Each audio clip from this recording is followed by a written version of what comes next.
Hey guys, welcome back to Love and Life. I'm glad you're here because today's topic is one that gets a lot of people talking, and sometimes even arguing in the comments. Today I want to talk about something that might shake up the way you see dating, the truth about so-called nice guys and why this is often seen as a feminine trait in relationships.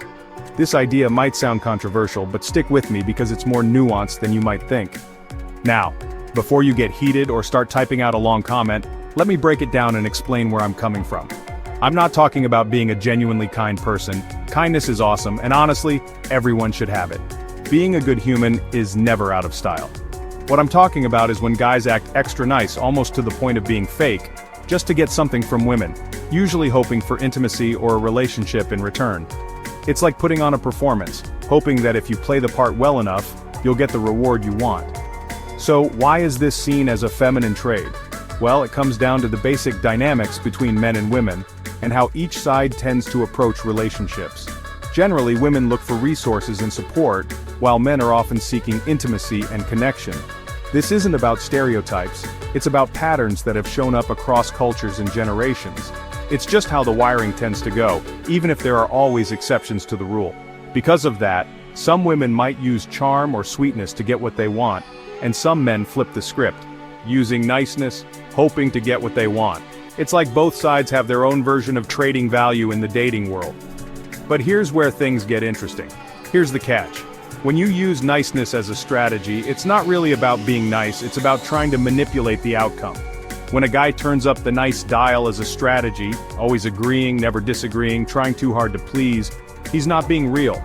He's not showing his true self, and that's where things start to fall apart. He's basically wearing a mask, hoping that if he's nice enough, he'll score a date or a relationship.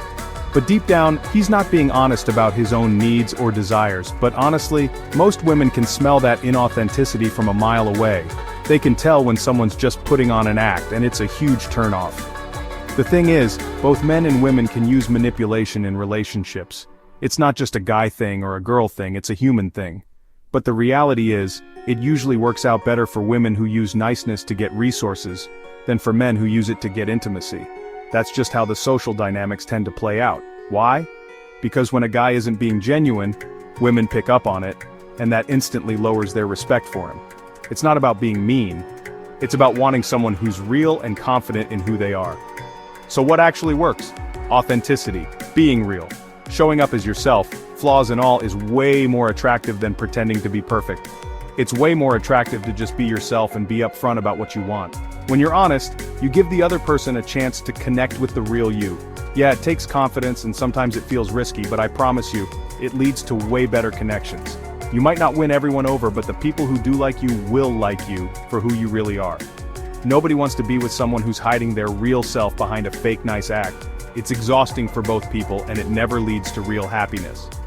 So here's the bottom line, drop the nice guy act if it's just a mask. Let go of the idea that you have to be someone you're not to get love or attention. Instead, be genuine and confident.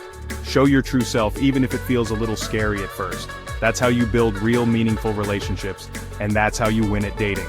When you're authentic, you attract people who truly appreciate you.